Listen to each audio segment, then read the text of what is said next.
কোন মনচুৰী? হুছেইন মনচুৰী ক'ৰ মানুহ? অসমত আহিছে, শিৱসাগৰত আহিছে বান সাহায্য দিবলৈ। শৰ্মা, দাস, ডেকা, আলি বাকী ক'ত গ'ল? মোৰ মতে গোটেই মন্দিৰ ভাঙি দিব লাগে আৰু গোটেই মছজিদ গীৰ্জা ভাঙি দিব লাগে। এতিয়া হুছেইন মনচুৰী নহয়, হিমন্ত বিশ্ব শৰ্মা নহয়, হিমন্ত বিশ্ব ইণ্ডিয়া, মনচুৰী ইণ্ডিয়া, মই অৰূপ ইণ্ডিয়া, অখিল ইণ্ডিয়া, চব ইণ্ডিয়া হ'ব লাগিব। কোনো ধৰ্ম আজি শিৱসাগৰত যিটো ঘটনা ঘটিছে, যিমান বানপীড়িত লোকক কোন মিয়া আছে, কোন মুছলিম আছে, কোন হিন্দু আছে, কোনোবা বাচি ফালে সাহায্য প্ৰদান কৰিছে নেকি?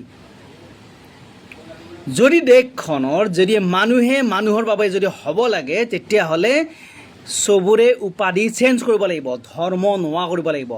না এটা ইছলাম ধৰ্ম, না হিন্দু ধৰ্ম, না খ্ৰীষ্টান ধৰ্ম, চবৰে হ'ব লাগিব ধৰ্ম ইণ্ডিয়া, ভাৰত, অৰূপ ভাৰত, মনচুৰী ভাৰত, হিমন্ত ভাৰত, অখিল ভাৰত, অখিল গগৈ নহয়, অখিল ইণ্ডিয়া, অখিল ভাৰত হ'ব লাগিব।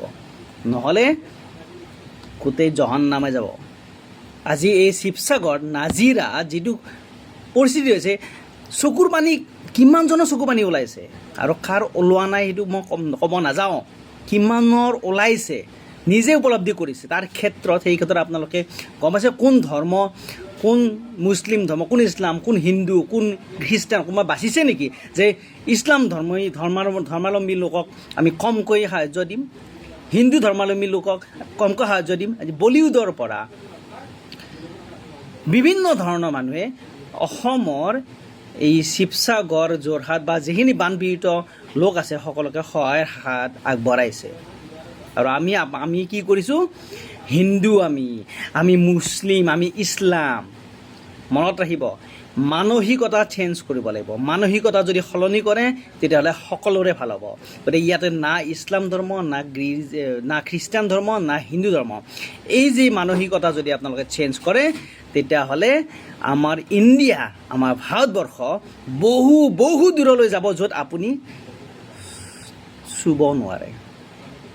কথাটো হয়নে নহয় আপোনালোকে মন কৰিব আৰু কমেণ্ট কৰিব। মই ভিডিঅ'টো ভাইৰেল হ'বৰ কাৰণে কৰা নাই, মোৰ যিখিনি মনৰ কথা আছিল সেইখিনি কথা আপোনালোকৰ লগত শ্বেয়াৰ কৰিছোঁ। কোন মনচুৰী? হুছেইন মনচুৰী ক'ৰ মানুহ? অসমত আহিছে, শিৱসাগৰত আহিছে বান সাহায্য দিবলৈ। শৰ্মা, দাস, ডেকা, আলি বাকী ক'ত গ'ল? মোৰ মতে গোটেই মন্দিৰ ভাঙি দিব লাগে আৰু গোটেই মছজিদ গীৰ্জা ভাঙি দিব লাগে। এতিয়া হুছেইন মনচুৰী নহয়, হিমন্ত বিশ্ব শৰ্মা নহয়, হিমন্ত বিশ্ব ইণ্ডিয়া, মনচুৰী ইণ্ডিয়া, মই অৰূপ ইণ্ডিয়া,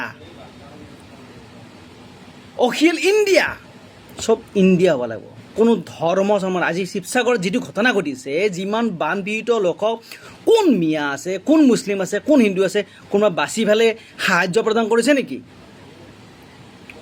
যদি দেশখনৰ যদি মানুহে মানুহৰ বাবে যদি হ'ব লাগে, তেতিয়াহ'লে চবৰে উপাধি চেঞ্জ কৰিব লাগিব, ধৰ্ম নোহোৱা কৰিব লাগিব। না এটা ইছলাম ধৰ্ম, না হিন্দু ধৰ্ম, না খ্ৰীষ্টান ধৰ্ম, চবৰে হ'ব লাগিব ধৰ্ম ইণ্ডিয়া, ভাৰত, অৰূপ ভাৰত, মনচুৰী ভাৰত, হিমন্ত ভাৰত, অখিল ভাৰত, অখিল গগৈ নহয়, অখিল ইণ্ডিয়া, অখিল ভাৰত হ'ব লাগিব। নহ'লে গোটেই জহান্নামে যাব। আজি এই শিৱসাগৰ নাজিৰা যিটো পৰিস্থিতি হৈছে, চকুৰ পানী কিমানজনৰ চকু পানী ওলাইছে আৰু কাৰ ওলোৱা নাই সেইটো মই ক'ব নাযাওঁ। কিমানৰ ওলাইছে নিজে উপলব্ধি কৰিছে। তাৰ ক্ষেত্ৰত সেই ক্ষেত্ৰত আপোনালোকে গম পাইছে কোন ধৰ্ম, কোন মুছলিম ধৰ্ম, কোন ইছলাম, কোন হিন্দু, কোন খ্ৰীষ্টান, কোনোবা বাচিছে নেকি যে ইছলাম ধৰ্মাৱলম্বী লোকক আমি কমকৈ সাহায্য দিম, হিন্দু ধৰ্মাৱলম্বী লোকক কমকৈ সাহায্য দিম। আজি বলিউডৰ পৰা বিভিন্ন ধৰণৰ মানুহে অসমৰ এই শিৱসাগৰ, যোৰহাট বা যিখিনি বানপীড়িত লোক আছে সকলোকে সহায়ৰ হাত আগবঢ়াইছে। আৰু আমি কি কৰিছোঁ? হিন্দু, আমি মুছলিম, আমি ইছলাম। মনত ৰাখিব, মানসিকতা চেঞ্জ কৰিব লাগিব। মানসিকতা যদি সলনি কৰে তেতিয়াহ'লে সকলোৰে ভাল হ'ব।